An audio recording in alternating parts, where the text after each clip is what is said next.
ভারতীয় তরুণে এই ঘেরি আন্দোলন করতে যাচ্ছে, আপনাদের সকলের সহযোগিতা।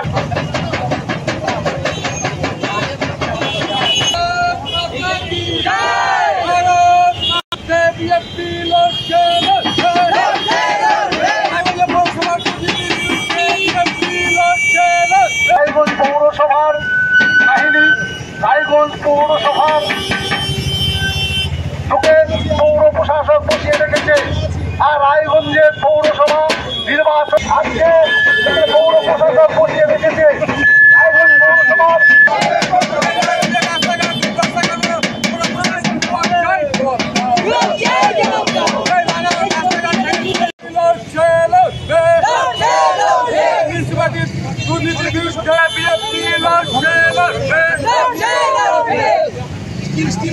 আজকে আমরা গান্ধী মূর্তির পাদদেশ থেকে যে আন্দোলন শুরু করছি, ঘেরি আন্দোলন, এই ঘেরি আন্দোলনের পর পৌরসভার বিরুদ্ধে লাগাতার আন্দোলন শুরু চলবে।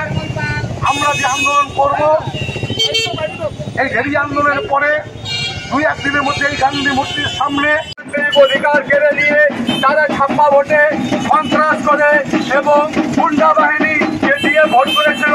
আপনারা জানেন যে মানুষের গণতান্ত্রিক হত্যা করে যে মিউনিসিপালিটি কাউন্সিলররা জিতেছিল এবং চেয়ারম্যান হয়েছিল, আজকে তার দুর্ভোগ গোটা রায়গঞ্জবাসী ভুগছে।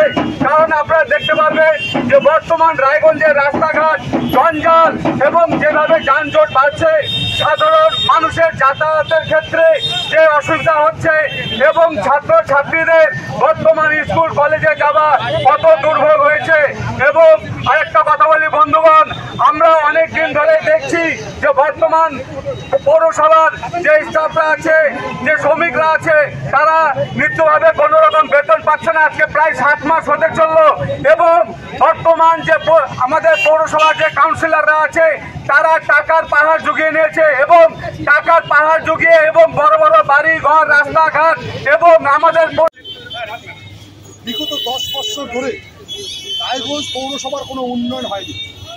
এখানে রাস্তা ভাঙা হচ্ছে, রাস্তা করা হচ্ছে খালি কমিশন খাওয়ার জন্য।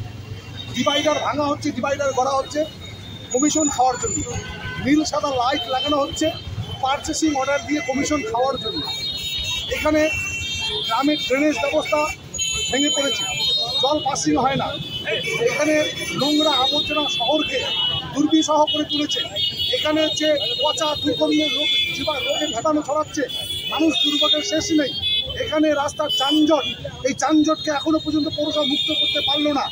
আর আমাদের মামাটি মানুষের সরকার, তৃণমূল কংগ্রেস সরকার, একটা বর্বর অসভ্য সরকার পশ্চিমবাংলায় চলছে।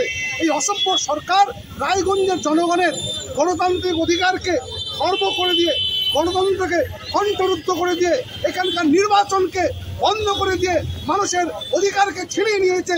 আর তার ফলে রায়গঞ্জের পৌরসভার কোনো উন্নয়ন হচ্ছে না। তার প্রতিবাদে আমরা ভারতীয় জনতা পার্টির পক্ষ থেকে আজকে ঘেরি আন্দোলন করছি। আগামী দিনে এই গান্ধী মূর্তির পাদদেশে 2-1 দিনের মধ্যে আমরা অনশন করব।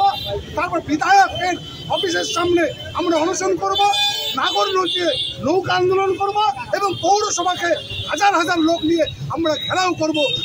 পৌরসভা নির্বাচন, পৌরসভার টোটো নিয়ন্ত্রণের জন্য যে 700 টাকা করে নিয়েছিল, তারপরে কি হলো? কেন যানজট মুক্ত হচ্ছে না?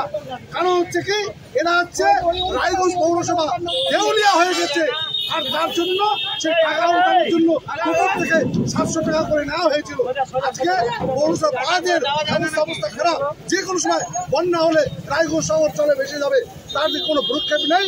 তাই আজকে এবং রায়গঞ্জে কোনো ব্যাংকে যদি মানুষ অ্যাকাউন্ট খুলতে চায়, ব্যাংক ম্যানেজার বলছে কমিশনারের সিগনেচার লাগবে, কিন্তু কোনো নির্বাচিত কমিশনার নেই, কে সিগনেচার দেবে? মানুষই যে দুর্ভোগ। আর তার জন্য আমরা ভারতীয় জনতা পার্টি প্রতিবাদ করছি যে অবিলম্বে এই আমরা পৌর প্রশাসক চাই না। যে পৌর প্রশাসক হয়েছে ইনি চেয়ারম্যান ছিল, মমতা ব্যানার্জি বলেছে ইনি ফেলিওর পৌরসভা। রায়গঞ্জে কোনো উন্নয়ন হয়নি, রায়গঞ্জে যখন কোনো উন্নয়ন হয়নি তাহলে সেই ব্যক্তিকে কেন আবার সে ফেলিওর অপদার্থকে আবার পৌর প্রশাসক রূপে বসানো হয়েছে? তাই আমরা এই ভোট চাই না, আমরা নির্বাচিত ভোট চাই। কিন্তু ইতিমধ্যেই তো উত্তরবঙ্গ উন্নয়ন যে অর্থ পাঠিয়েছে কি পাঠায়নি ওনারা বলছে, কিন্তু রাস্তার মধ্যে পাথর বসিয়ে দিয়েছে বা তার ডাস্টগুলো মানুষের মুখে নাকে যাচ্ছে, রোগ ব্যাধি ছড়াচ্ছে। মাসের পর মাস পড়ে আছে রায়গঞ্জ শহরে বিভিন্ন রাস্তা, এখনও তার কোনো রাস্তা বানানোর কাজ হয়নি। সেখানে টোটো হোক বাইক হোক সেখানে চলাচল করতে পারে না। কারণ হচ্ছে কি, রাস্তা যেই কন্ট্রাক্টরদেরকে টেন্ডার দেওয়া হয়েছে, সে বিধায়কের কন্ট্রাক্টর টেন্ডার পেল না পৌর প্রশাসকের কন্ট্রাক্টর টেন্ডার পেল? কারণ হচ্ছে কমিশনের ভাগাভাগিতে লস হচ্ছে বলে ওনাদের মধ্যে একটা গোষ্ঠী কন্দল চলছে, তার ফলে কাজ বন্ধ রেখে দিয়েছে। 10 কোটি টাকার কোনো কাজ হচ্ছে। তৃণমূল বলছে বিজেপি আন্দোলনে থাকে না, এখন ভোট আসলেই আন্দোলন থেকে। শুনুন, তৃণমূল কংগ্রেস কি বললো না বললো তাতে আমাদের কোনো যায় আসে না। ওনারা প্রতিটা ওয়ার্ডে কোঅর্ডিনেটর করে রেখেছে, সেটা খায় না মাথায় দেয় সেটাও আমরা জানি না। মানুষকে ভাউতা দিচ্ছে। রায়গঞ্জের মানুষ বুঝে গিয়ে ওনারা বোমা গুলির দ্বারা পৌরসভা দখল করেছিল, আর আগামীতে এই রায়গঞ্জের মানুষ ওনাদেরকে ছুঁড়ে ফেলে দেবে, তাই ওনারা নির্বাচন করতে ভয় পাচ্ছে। আর তার জন্য আগামীতে বামেরাও আন্দোলনে যাচ্ছে। বামেদের অভিযোগ বিজেপি আর তৃণমূল হচ্ছে দোতলা বাড়ি 2 তলা, কেউ কখনো একতলায় থাকে। যারা হচ্ছে বাম বলেন আর কংগ্রেস বলেন, এরা চিড়িয়াখানায় চলে গিয়েছে। মানুষ এদেরকে চিড়িয়াখানায় দেখতে যাচ্ছে, ওনাদের অস্তিত্ব নেই। ওনারা কি করবে না করবে সে নিয়ে আমাদের মাথা ব্যথা নেই।